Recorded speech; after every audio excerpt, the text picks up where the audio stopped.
Hello दोस्तों, मेरी एक वीडियो पर किसी ने कमेंट करके सवाल पूछा था कि एमएस एक्सेल में रोज़ के डाटा को हम कॉलम में कैसे लेके आएं और कॉलम के डाटा को रोज़ में कैसे लेके आएं।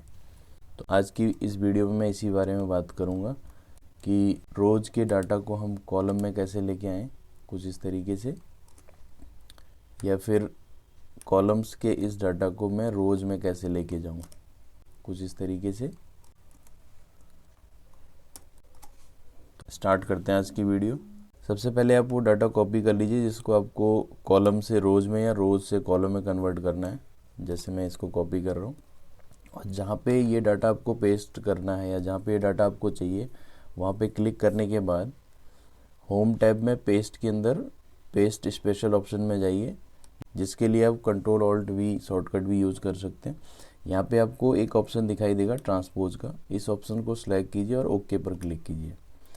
तो इस तरीके से आप देखेंगे कि जो डाटा अभी तक रोज़ में था वो अब यहाँ कॉलम में आ चुका है और जो यहाँ पे कॉलम में था वो यहाँ पे रोज़ में आ चुका है। लेकिन इसमें बस एक ही प्रॉब्लम है कि जब मैं यहाँ पे डाटा चेंज करूँगा, सपोज़ मैं इस 61 को 76 करता हूँ, तो ये डाटा यहाँ पे चेंज नहीं होगा। दूसरी जगह पे जहाँ पे आपने इसको पेस्ट किया था वहाँ पे चेंज नहीं होगा।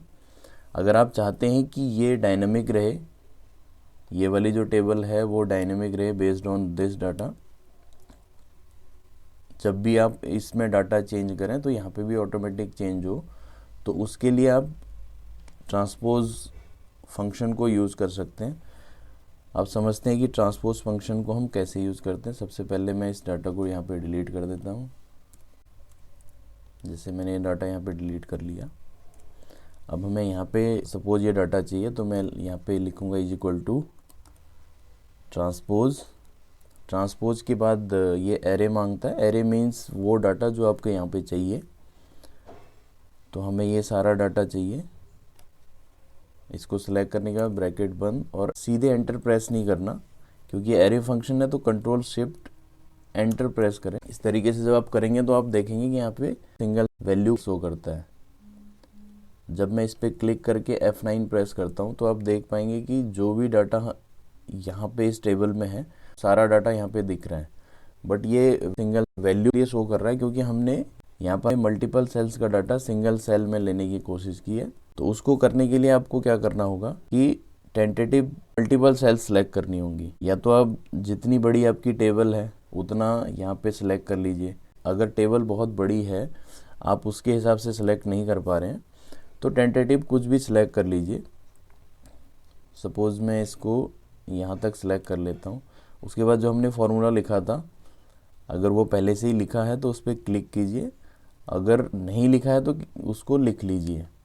जैसे मैं इसको स्टार्टिंग से लिख लेता हूँ, इज इक्वल टू ट्रांसपोज, और यहाँ पे मैं इस टेबल को सिलेक्ट कर लेता हूँ, ब्रैकेट बंद। अब यहाँ पे हमें सीधे एंटर प्रेस नहीं करना, क्योंकि एरे फंक्शन है तो कंट्रोल शिफ्ट एंटर प्रेस करें, जिससे आप देखेंगे कि जो डाटा जहाँ तक हमने सेलेक्ट किया है वहाँ तक का डाटा आ चुका है। अब इस तरीके से आप ये चेक कर सकते हैं कि कितना डाटा आ चुका है और कितना और हमें लेना है। यहाँ पे मैं देखूँ तो आस्था तक आ चुका है। इसके बाद 1 2 3 डाटा और बचते हैं, तो मैं इसको 3 और एक्सटेंड कर देता हूँ। और अभी भी मैंने कहीं भी बाहर क्लिक नहीं किया है, फॉर्मूले में क्लिक करके कंट्रोल शिफ्ट एंटर प्रेस कर देता हूँ। तो इस तरीके से सारा डाटा जो इस टेबल में था वो यहाँ पे आ चुका है।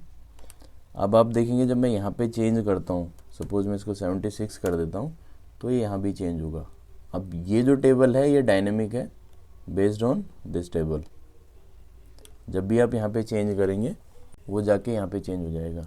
अगर आज की वीडियो आपको पसंद आई है तो वीडियो को लाइक शेयर ज़रूर करें और चैनल को सब्सक्राइब भी करें।